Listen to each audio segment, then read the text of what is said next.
बिस्मिल्लाहिर्रहमानिर्रहीम। अस्सलाम वालेकुम व्यूअर्स, आई होप आप सब ठीक है। Welcome back to my channel. Eid हो, खुशी का मौका हो, शादी हो, तो हर तरफ मिठाइयों की बहार आई होती है। और बर्फ़ी एक ऐसी चीज़ है जो सभी की फेवरेट होती है, बहुत शौक़ से खाई जाती है। लेकिन इसको बनाने का प्रोसेस काफ़ी लंबा होता है और काफ़ी ज़्यादा टाइम लगता है, काफ़ी ज़्यादा पैसे खर्च होते हैं। लेकिन आज मैं बहुत ही ज़्यादा सस्ते में इंतहाई मज़ेदार सी बर्फ़ी आपको बनाना सिखाऊंगी, जिसमें ना तो हमें खोया चाहिए होगा, ना ही हमें मिल्क पाउडर चाहिए होगा, और बहुत ही ज़्यादा कम टाइम में ये बन के रेडी हो जाती है। आप देख सकते हो इसकी लुक और इसका कलर कितना ज़्यादा परफेक्ट है। इसका टेस्ट भी इतना ही ज़्यादा मज़े का होता है, और आप यकीन करें इसको खाने के बाद कोई भी जज नहीं करेगा कि आपने इसमें खोया ऐड नहीं किया है। तो चलिए बनाना स्टार्ट करते हैं, और वीडियो का अंत तक वॉच कीजिएगा, बिल्कुल भी स्किप नहीं कीजिएगा। और उससे पहले अगर आपने अभी तक मेरा चैनल सब्सक्राइब नहीं किया तो जल्दी से सब्सक्राइब कर लीजिए।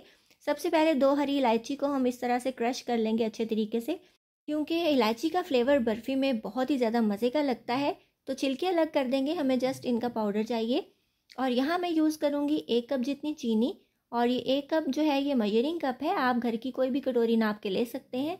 और उसके अंदर मैं डाल दूँगी जस्ट 1 टेबलस्पून जितना पानी। एक जो रेगुलर चम्मच होता है वो हमने पानी का ऐड करना है, बहुत ज़्यादा पानी ऐड नहीं करिएगा।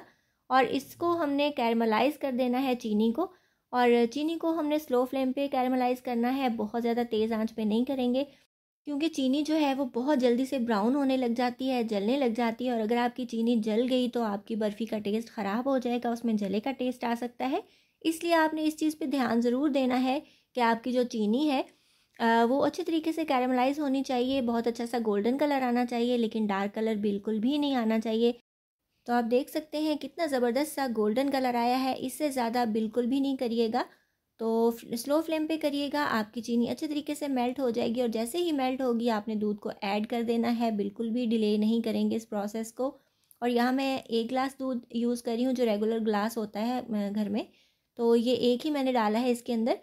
और दूध डालते ही ये देखिए चीनी जो है ये हार्ड होना शुरू हो जाएगी, जो मेल्ट हो गई थी आप देख सकते हैं ये काफ़ी हार्ड हो जाती है। लेकिन आपने परेशान बिल्कुल नहीं होना, आंच को स्लो ही रखिएगा।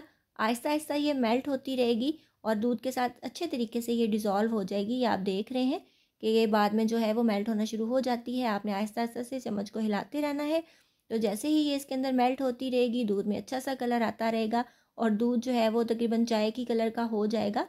तो ये इसको मैं आहिस्ता आहिस्ता से डिज़ोल्व कर रही हूँ इसके अंदर, और अच्छे तरीके से डिज़ोल्व जब हो जाएगी तो हम इसके अंदर ऐड कर देंगे 1/4 छोटा चम्मच जो है ये सफ़ेद सिरका। कुछ ड्रॉप्स ही डाले हैं मैंने, तकरीबन 3 से 4 कतरे। और ये हमने इसलिए डालना है कि हमारी जो बर्फ़ी है बहुत अच्छी सी दानेदार सी बने।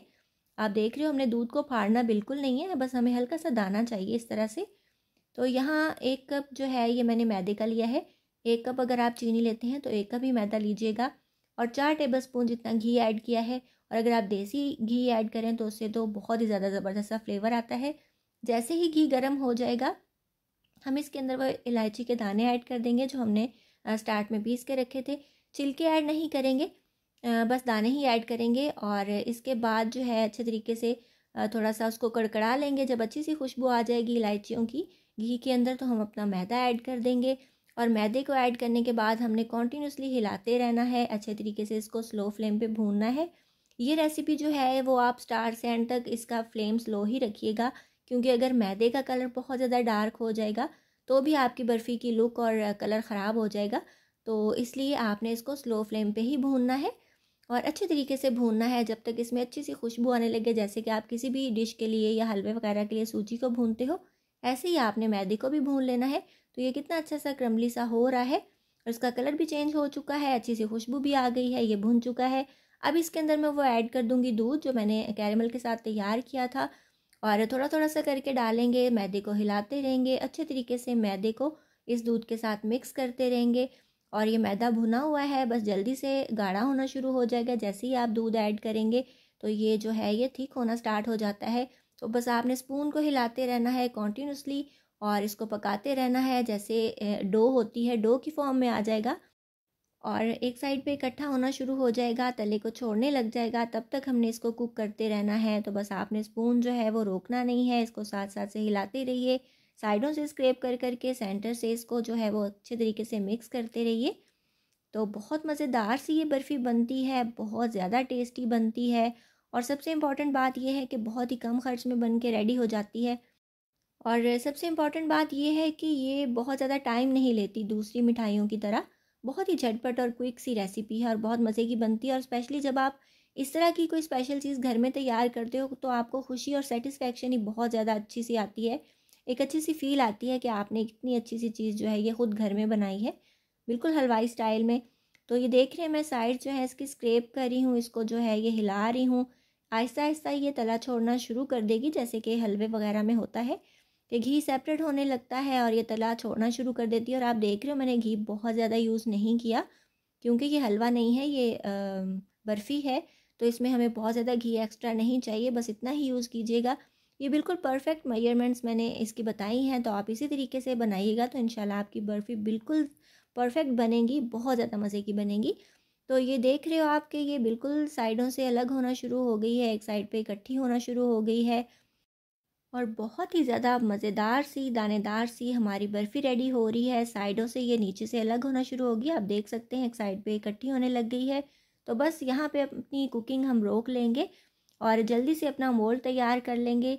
आप कोई भी स्क्वायर ट्रे ले सकते हैं इस तरह की, तो उसके अंदर आप इसको सेट कर सकते हैं। इसको हल्का सा हमने ग्रीस कर लेना है ऑयल या घी से, ताकि हमारी जो बर्फ़ी है ये नीचे चिपके नहीं और इसको डीमोल्ड करने में आसानी हो।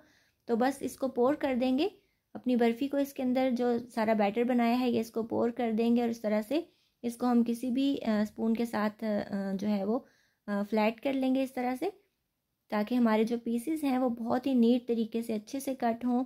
तो अच्छे तरीके से इसको प्रेस कर लेंगे, हम इस तरह से लेवल कर लेंगे। और लेवल करने के बाद इसके ऊपर मैं डाल रही हूँ थोड़े से ड्राई फ्रूट्स। मैंने अखरोट और बादाम यूज़ किए हैं, आप कोई भी सीजनल ड्राई फ्रूट्स ले सकते हैं जो भी आपको पसंद हो। और अगर ड्राई फ्रूट्स नहीं हैं तब भी आपकी बर्फ़ी जो है वो बहुत ही ज़्यादा मज़े की बनेगी, आप इसको स्किप कर सकते हैं, ये ऑप्शनल है। तो बस इसको थोड़ा सा प्रेस कर दिया मैंने ताकि ये चिपके रहें साथ और गिरे नहीं ऊपर से। तो बस इसको हम फ्रिज में रख देंगे आधा घंटा, और आजकल सर्दी है तो ये फ्रिज के बाहर भी सेट हो जाती है। तो बस आपने इसको कुछ टाइम छोड़ना है और उसके बाद इसके पीसेस कट कर लेने हैं। तो ये देखिए पीसेस कट करने के लिए हमारी बर्फ़ी बिल्कुल तैयार है। तो अब हम इसके पीसेस कट कर लेंगे और आप जो है वो पीसेस बहुत ही नीट तरीके से कट करिएगा, बिल्कुल सेम लाइंस होनी चाहिए, सब पीसेस की शेप और जो उसका साइज़ है वो सेम ही होना चाहिए, तभी आपकी बर्फ़ी जो है वो प्रोफेशनल सी लगेगी और बहुत ज़्यादा अच्छी लुक भी लगेगी देखने में। तो ये देखिए सारी जो है ये मैंने तकरीबन सेम ही साइज़ में कट करी हूँ। तो इस तरह से हम अपनी बर्फ़ी काट लेंगे। आप चाहें तो मोटी इसको रखिए, पीसेस को थिक रखिए या थिन रखिए, ये आपकी अपनी चॉइस है। पीसेस बड़े छोटे ये सब आपकी अपनी चॉइस पे डिपेंड करता है, जैसे आपको पसंद हो। तो आप ये देखिए मैंने तकरीबन मीडियम ही कट किए हैं, ना बहुत बड़े ना छोटे। और ये इसकी थिकनेस जो है ये भी बिल्कुल परफेक्ट है, बहुत ज़्यादा मज़े की और बिल्कुल बाजार जैसी हमारी बर्फ़ी लग रही है। आप देखिए इसकी कितनी अच्छी लुक आई है माशाल्लाह, और कलर भी बिल्कुल परफेक्ट आया है, ना बहुत लाइट है ना बहुत ज़्यादा डार्क है। और इसका टेस्ट तो मैं आपको बता नहीं सकती कि कितना अच्छा होता है। आप एक दफ़ा बनाएंगे ना तो फिर आप इंशाल्लाह बाज़ार से बर्फ़ी नहीं लेके आएंगे।